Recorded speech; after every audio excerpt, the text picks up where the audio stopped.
running out of time.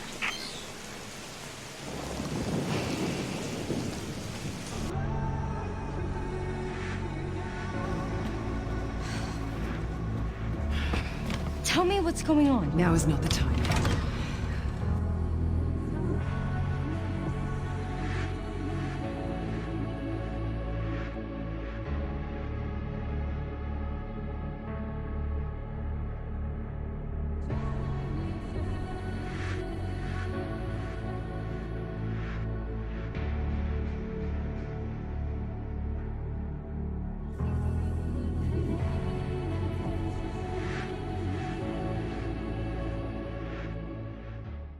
So Resident Evil Requiem is finally here. I got to play it because Capcom sent me the game, and you're probably thinking, why is a small channel like me getting sent codes by Capcom? As I've said before in many videos, I do stuff on social media, so I get sent games quite often, that sort of thing. And I'm here just to talk about this game, and I finished it. It took me about 7 hours, 8 minutes was my final runtime for this game.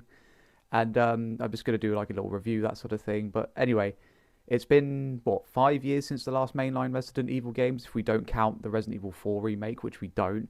But, yeah, Village was quite a different sort of beast in terms of sort of tone for the series. A bit more supernatural, but it was still all about, like, sort of biological weapons, that sort of thing. Resident Evil Requiem kind of goes back to sort of, like, classic Resident Evil interspliced with bits with RE4 and RE6 with the action set pieces. But get into that in a minute. But Resident Evil Requiem, when it was first announced, there was like no sort of like surrounding sort of like atmosphere about Leon. Capcom kept denying that Leon was in the game, and it kept leaking, and then even like with the PlayStation Store, like I think it was like a week or so before the next trailer came out, showed the box art of Leon being on the front cover of Grace.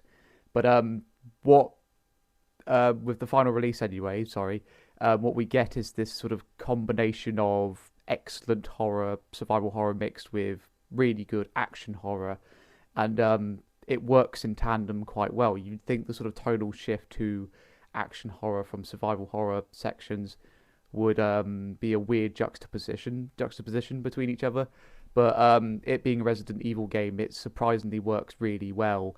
And I've just overall enjoyed my time with this game. So let's get into like the story section of the game and go over it, shall we?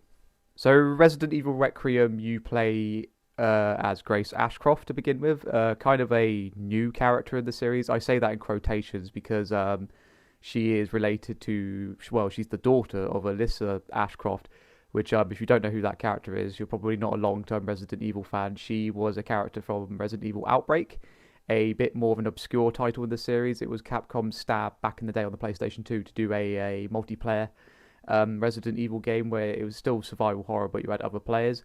It wasn't online, the first one anyway, in the West. It was in Japan. It was quite popular in Japan, of what I recall. But it being the PlayStation 2, online gaming wasn't really, not that it wasn't a thing, but it wasn't a stable aspect of that area of gaming. And yeah, anyway, you play as Grace Ashcroft. She's in the FBI investigating murders, which are sort of related to like the T-virus, that sort of thing.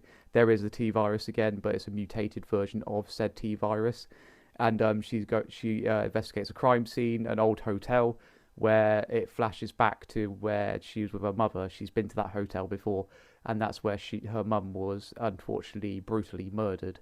And she gets PTSD, that sort of thing, and it's well done. The opening scene of with Grace is very well done. It's very sort of survival horror. It's very creepy, very atmospheric. Dark, dingy corridors, investigating these horrendously dirty toilets. Opening that toilet seat, I was like, but it's well done. It builds up the tension. You get a bit more background about Grace's character, and you're kind of shown that there's more than meets the eye to this investigation, because she finds a photograph of herself with a key sellotape to the back of it, and as she goes through this hotel, and then she encounters her first zombie, which I admit is quite a terrifying moment. And the voice actress that plays Grace, by the way, does a fantastic job of just sounding genuinely terrified, especially in this section.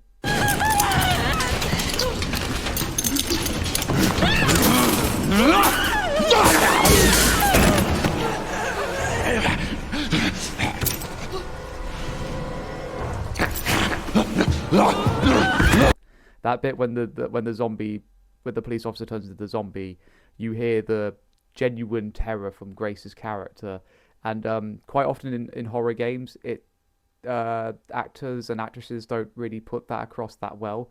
But I can't remember her name, the woman that plays Grace. She does a superb job of just sounding terrified throughout this entire game, even in the hospital section where she gets dragged away um, by the girl monster, which I'll get to in a minute, is just terrifying. It's just very well done. She sounds terrified throughout the game when you're playing as her. I will admit it's a bit overdone in some sections when you're just running around and you just hear her sort of like moaning and sort of like panting out of breath, that sort of thing. But it's well done for the most part. Her voice acting. She's a stuttery mess. She's not very good at talking to people. Some people say like, oh, she's stating the obvious with certain things, but no, she's just not very good at talking to people. She's very sort of introverted. She's got a stammer, so she's got quite high anxiety when she talks to people. How she landed the job at the FBI with that sort of problem, I have no idea. But she does a good job, and she builds her confidence as she goes through the game, dealing with the horrendous scenario. Her gameplay, which I'll get to in a minute, I don't know why I'm discussing her gameplay, but her gameplay is very much survival horror, first person. That, and then you eventually get to play as Leon. He's the other half of the story, investigating similar problems with this virus. And throughout the story, you swap and change between the two characters, and it works. It keeps the narrative fresh, but it also keeps the gameplay fresh. And again, the voice acting from Leon's great. He's an old man now. He's in his early 50s. He's seen it all, and he just doesn't give a damn anymore. He's still quipping as he always does, like in RE4, but he has that sort of cynical edge to him being older. He's like, oh, it's almost like when he walks into a room and goes, oh, this again, with like a zombie, like he sort of wink to camera moments, and it's great. Some people hate it. I think it's funny. You know, I do have a question.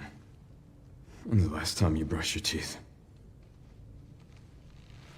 It gives a bit of reprieve to the sort of like very sort of quite serious tone in this game. Not to say that it's all serious all the time, because Leon's quips, that sort of gallows humor that you would probably develop if you had that job for several years, works in this scenario. But this game's quite serious in tone. It's very dark. It's incredibly violent, by the way, which I'm going to have to be dancing around what clips to use in this video to kind of prove my points, to show my points. And yeah, it's very gory, it's very serious in tone. The tone in general is just very dark and gritty, which is fantastic for this sort of game. And we'll get into the gameplay next. Gameplay-wise, it's split into two.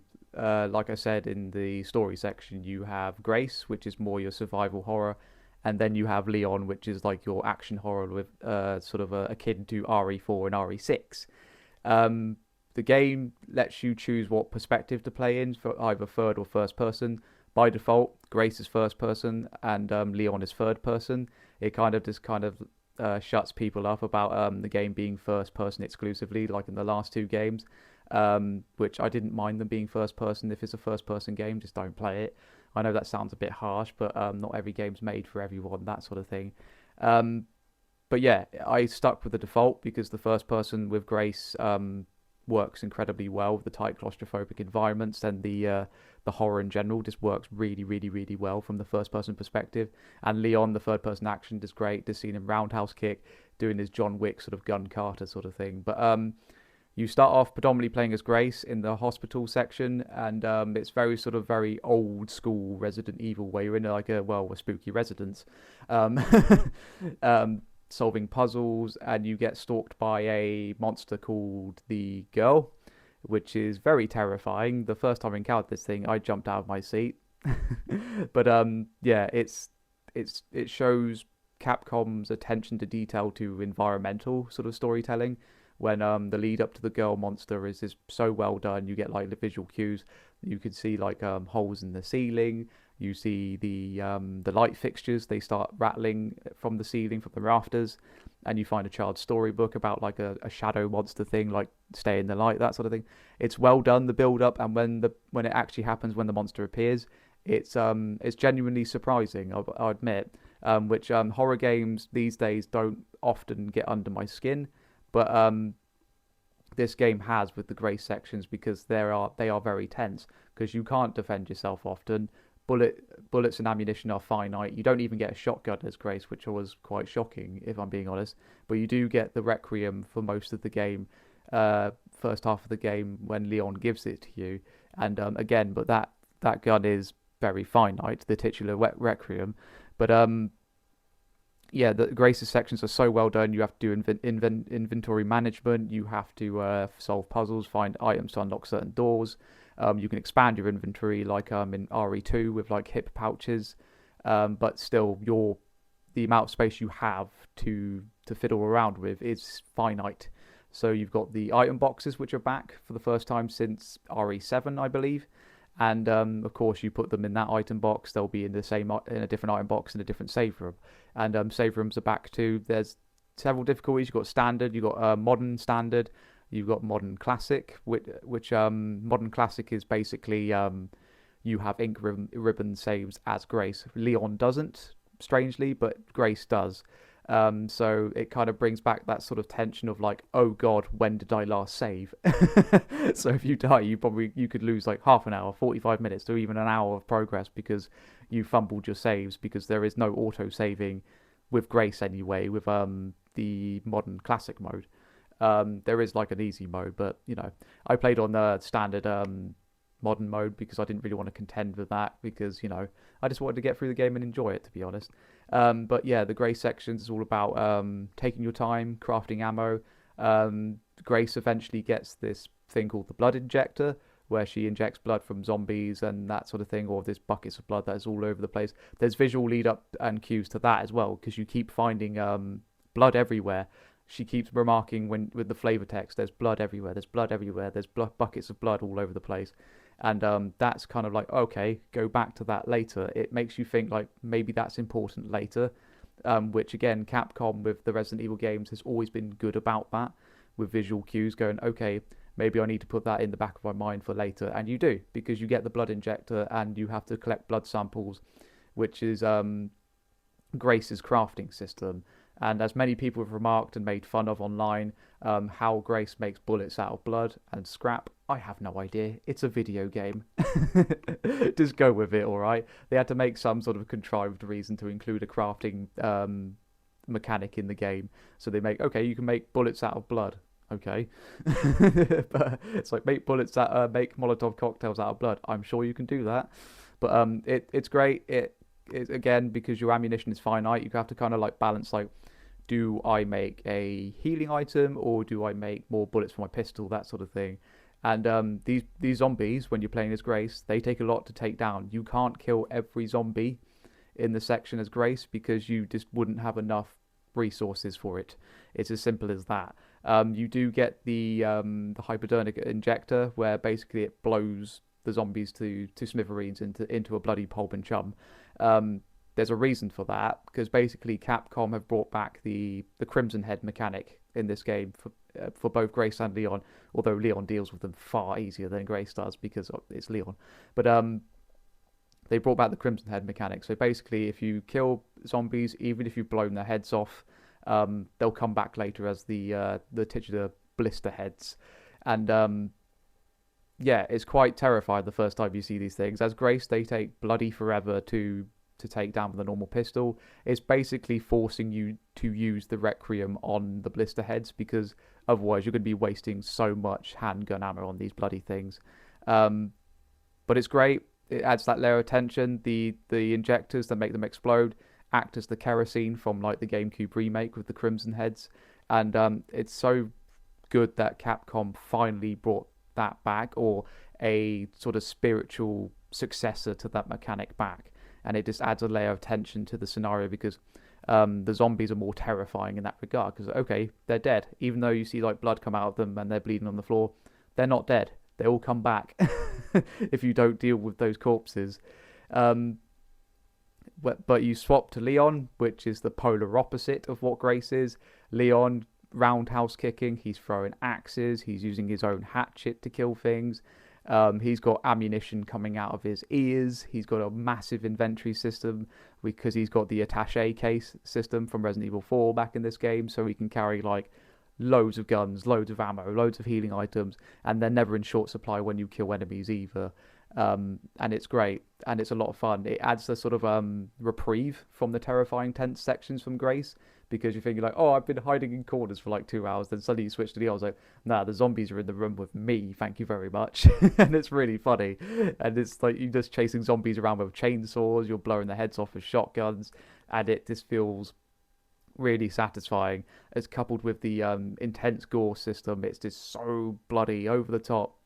Leon kicking heads off, slicing heads off with his hatchet, going ham with a chainsaw. That's my personal favorite, is the chainsaw. But it adds a sort of like catharsis after you've been hiding in corners for like the past hour in the last chapter, and I love it. Some people be like, oh, it's so un-Resident Evil, but at this rate I just don't care anymore. Resident Evil has become over the top, it's become silly. It always has been, if I'm being honest. And the Leon sections are great. It does add a bit of a weird juxtaposition with the gameplay system when you get to Raccoon City, which, spoiler alert, I mean, they showed it in the trailers. You go back to Raccoon City, or what's left of Raccoon City, and it's a radiated state after a nuke being dropped on it. You play as Leon for most of that section. It basically turns into Leon's game when you get to that section. And they bring back the sort of merchant system with, you find a BSAA a cache where you get like a little bracelet which basically keeps score of your performance. I don't know who's giving you these points, but basically you get points for killing enemies, that sort of thing. You get more points for killing certain enemies, and you can use those points to buy new weapons and upgrade your current weapons too. It's a bit odd, and it kind of loses all its personality in that section, because I forgot to mention too, in the first half of the hospital section in the game, all these zombies have like these personalities. They're early infected T-viruses. They can be like the chef who's cutting, and they still speak to the zombies that attack you in the hospital section. He would be chopping meat and he'd say next, that sort of thing. Or when you get bitten by certain zombies, some of them will say I'm sorry, that sort of thing. It adds a sort of to like a bit of humanization to the zombies, where they're just not just empty husks, or they're just going on about their routine. They'd be like someone switching lights off, or the house maid wiping the blood off the mirrors, that sort of thing. And you got the singing ones.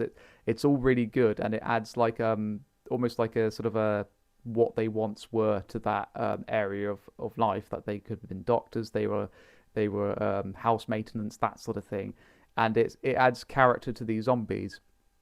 But when you get to Raccoon City as Leon, they just turn into cannon fodder, sort of skeletal zombies, because they've been there for years. How these zombies have still got so much blood in them after being nuked and that sort of thing. They're just basically powdered dust and bone.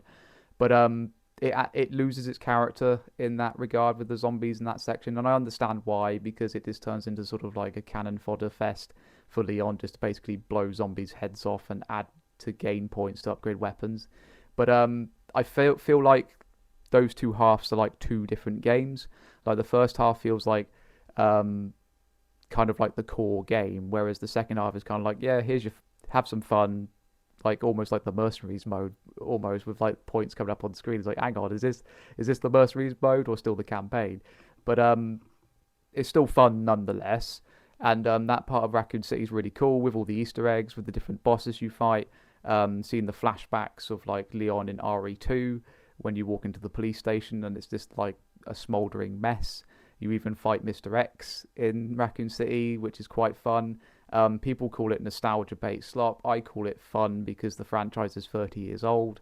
And if you call it, I can't even speak, nostalgia bait slop, I think you're just got a rod up your ass and don't know how to have fun, to put it profanely. But yeah, it's a lot of fun, the gameplay. So let's talk about graphics. Once again, this game hits out of the park visually, and again, this game runs on the RE engine, which has been a staple for the franchise since 2017 when they released Resident Evil 7. Character models look fantastic. You can see every subtle expression, you can see every line on Leon's face where he's aged, and the hair physics looks really good. I played this on PlayStation 5, not the Pro, the base PlayStation 5, so like the environments look fantastic, especially the opening, where you play as Grace and the rainy soaked streets. You just see like all the rain patter in the puddles, you see the reflections, the neon lit signs of the shops. It just looks really, really gloomy and fantastic. The gore effects are horrendous, and I mean that in a good way. I'm going to be it's going to be very hard to kind of dance around what clips I can show of this game because of how violent it is. YouTube will probably age gate me if I just sneeze in a funny way, but heads pop, flesh is torn from bone, people getting killed in horrendous ways, especially the death animations from Leon and Grace, like Leon being chainsawed in half and pulled apart, and you see his intestines hang out. Pretty gnarly stuff. Again, I don't know how I'm going to show that stuff. Probably won't. But it works in the context of like the zombies tearing you apart. Zombies just look absolutely disgusting in all the right ways, and all the monsters look great, from the lickers, from the giant spider you encounter in Raccoon City, and yeah, it's just, it all comes together so well. The presentation, it's dark, it's gloomy, it's oppressive in all the right ways, and with the mixed with the serious tone, these oppressive environments just look amazing. It runs buttery smooth too. It ran at 60 frames per second on the PS5. I don't think I had any drops at all, and if I did, they were so subtle that I would have noticed anyway. The RE engine has always been black magic. Just how well it runs, and how good it looks. It prioritizes performance, but somehow gets high detailed graphics in at the same time, even on consoles. I remember playing Resident Evil 7 for the first time, being blown away how good it looks, and it still looks good today because I played it a few weeks ago before this game came out. Yeah, just overall the presentation's fantastic. The voice acting is good, as I said before in the story. Grace, as I said, the voice actress that plays her is just brilliant. Leon's sort of cynical quips are just very well done. The main villains are over the top. They laugh maniacally, and it's what you expect from a Resident Evil game. But overall, just Resident Evil Requiem overall has just been a great experience, and just want to thank Capcom for letting me play this game and giving me a chance to have a go at it.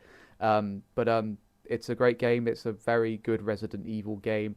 Does it have over-the-top action? Yeah, but it's kind of a good reprieve from all the sort of terrifying stuff after being like hiding in a corner for like an hour or so. But if you're a Resident Evil fan, or even if you're not a Resident Evil fan, I highly recommend this game. It's easily one of my favorite in the franchise, and one of my favorite games of 2026 so far. And if you haven't given it a go, I highly recommend it. So yeah, big thank you for watching my video about Resident Evil, me talking about it for a little bit. Yeah, getting there with sub count. Just kind of struggling what to do for videos at the moment. Fortunately, I got given this game to kind of check out, so I had something to do. But I've sat down with a notepad, written down some ideas for video ideas, and I'm going to be like sort of brainstorming through over the week. So at the time of recording, which was in the middle of March, the week after this video comes out, I won't be uploading anything because it'll be my birthday, so I'll be spending time with my partner, doing stuff like that. So there won't be any video uploads, that sort of thing. I'll be turning into the ripe old age of 33. I know, I'm getting old up there. So thank you very much for watching. Thank you for liking and subscribing, and I'll see you all in the next one.